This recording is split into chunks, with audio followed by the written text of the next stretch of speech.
right here, this bolt right here, and this bolt right here. You have to remove these 3 nuts in order to remove the actual cover. So we first start by removing the 1/2 inch nuts. So there's one here holding the cover together. There's another one underneath here, and there's a third one down here. Once the 3 bolts are off, then you can go ahead and remove the cover. So you can do it with one hand.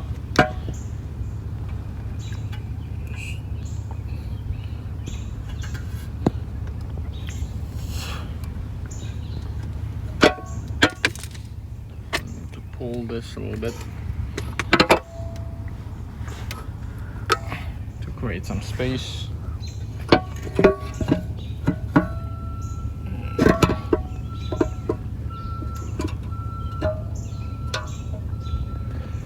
Go ahead and remove the cover like that.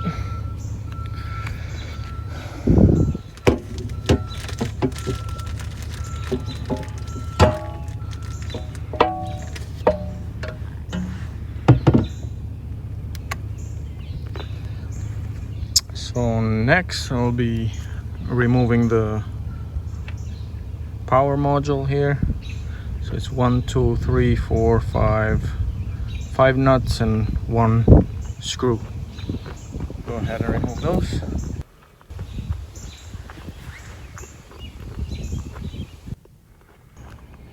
Now remove the second one.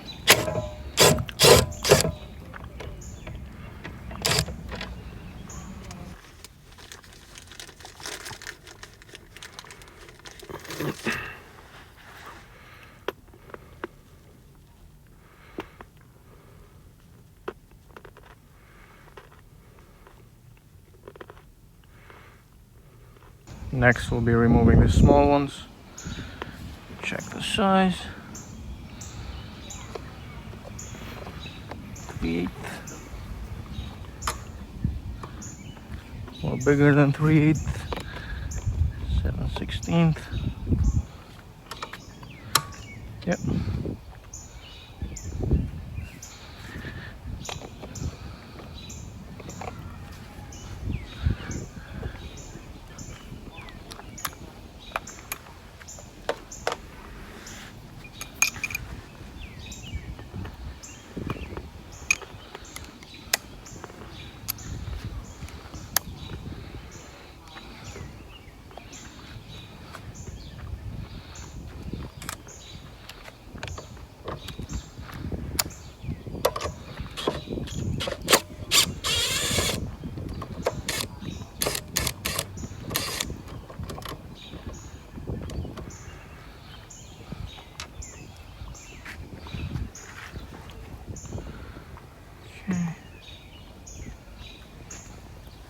Same thing on this side.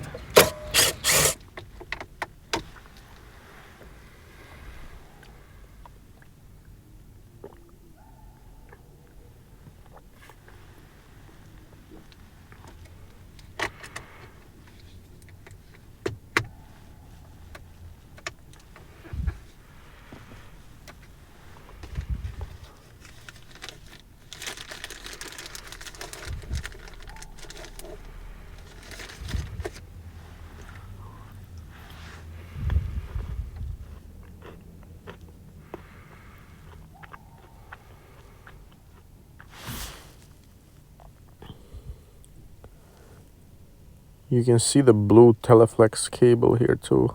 I did repair that as well.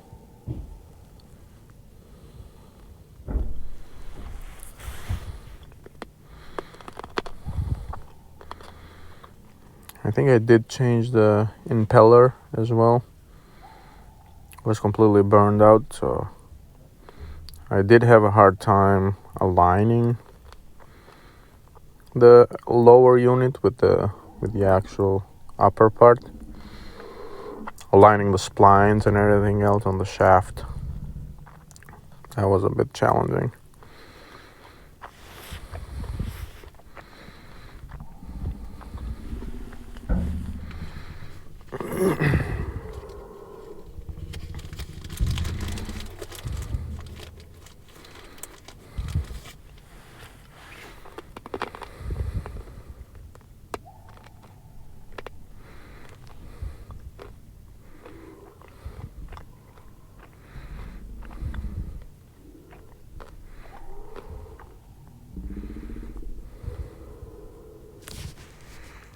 Not sure why the video slowed down a bit here.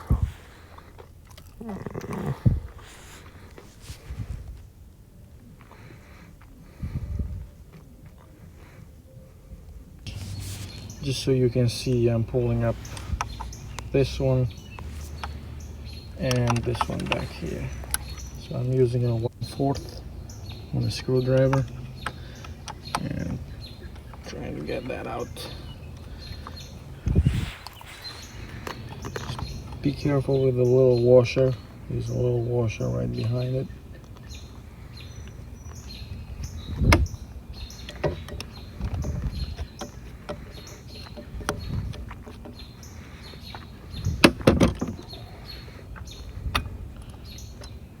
Looks like this. See a little washer. And now I'll see if I can pop up the ball. At the same time, you gotta be careful you don't damage the actual needle in the back. So I just want to remove it enough so I have enough space to get to the actual bolt here in the back. So just move that to the left a little bit. Just because there isn't enough room there, that's what I typically do. I put an extension and just go straight in. That came right off. It's right here. Put it down. And as you can see now, you can basically just wiggle. This is the actual choke. And it has a solenoid in the back. Oops. There's this metal piece that magnetizes and goes up to the solenoid once you press the choke. It's the automatic choke. So now basically just wiggle it out a little bit.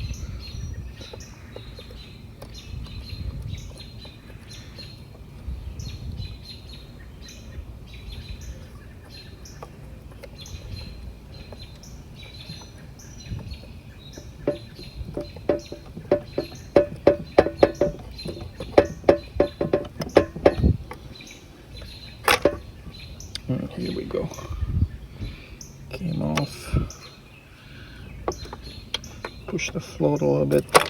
Oops. Further that way, so you can kind of pull the carburetor out. Just gently pull it out. And this is what it looks like. Be careful here, there's a little spring right on top of the float. Carb looks pretty clean.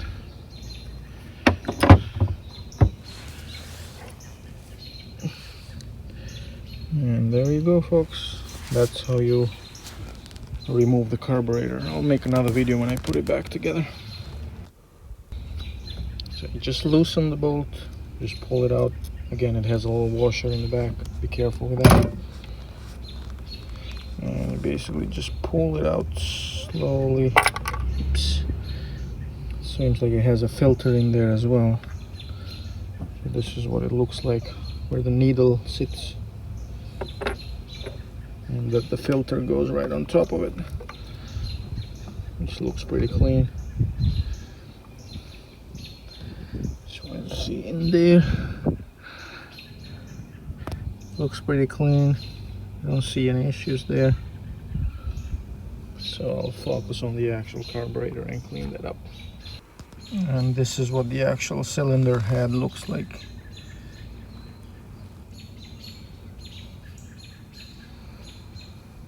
I'll see if I can do some insulation on these wires. Just got the liquid tape and put it around, just because the insulation on these wires was so bad that it didn't really hold together.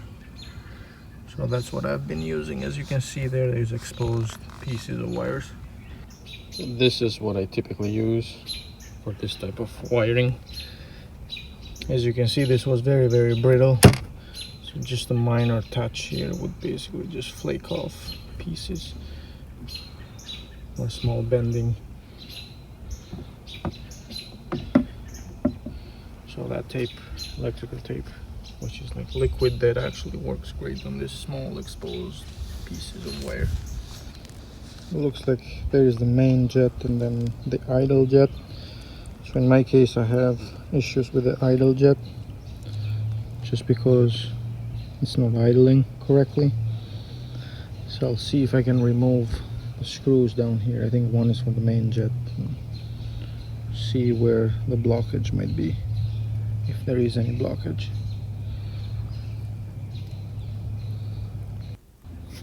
So in this case we're blowing, I removed the idle screw and I'm blowing some fluid here, carb cleaner, and it's supposed to come up on this side over here where that small hole is. I'm just going in there, spraying some, and you see it comes out. So that part is clean. If you blow fluid in there, there's a small port on the side, probably can't see it. There's a small port at the bottom on the right side. If you blow it there, it should come up in the main jet over there. Then you will need to take off this small assembly, remove this screw and this bolt to take off the plastic piece. So you have access to the jets. Now we have access to this. We can see the small jet. We'll try to blow some fluid there, blow some air, see if that's clogged somewhere. So after blowing carb cleaner over there in the hole where the bowl is, I was able to see fluid coming out of the idle jet and the main jet. So I think the paths are clear now. I'll go ahead and reassemble it. Go ahead and remove the pin and remove the needle there to give it a little clean. So I just tapped it a little bit with a little screwdriver over there. Just tapped the actual pin just to take it out. And it should be able to slide it out now. Okay, put it down.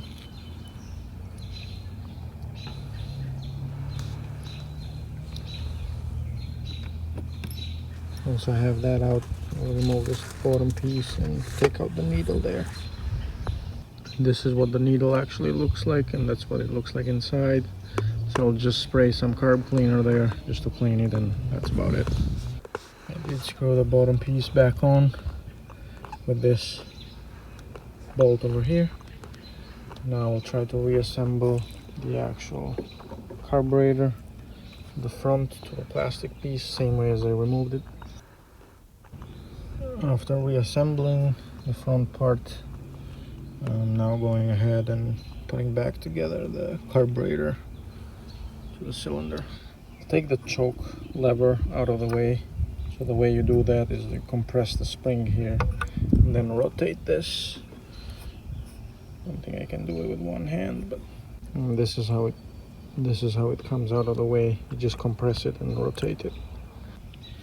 Might need to rotate this throttle body here just by moving the throttle up there in front, just so you can squeeze in the actual carburetor, because you might need some room there. In order to put it in easily, you basically have to keep the throttle wide open so you can slide these two pieces in. So now I'm going to put on the top, which is the needle, and also the two bolts, two nuts, one there and one here at the bottom.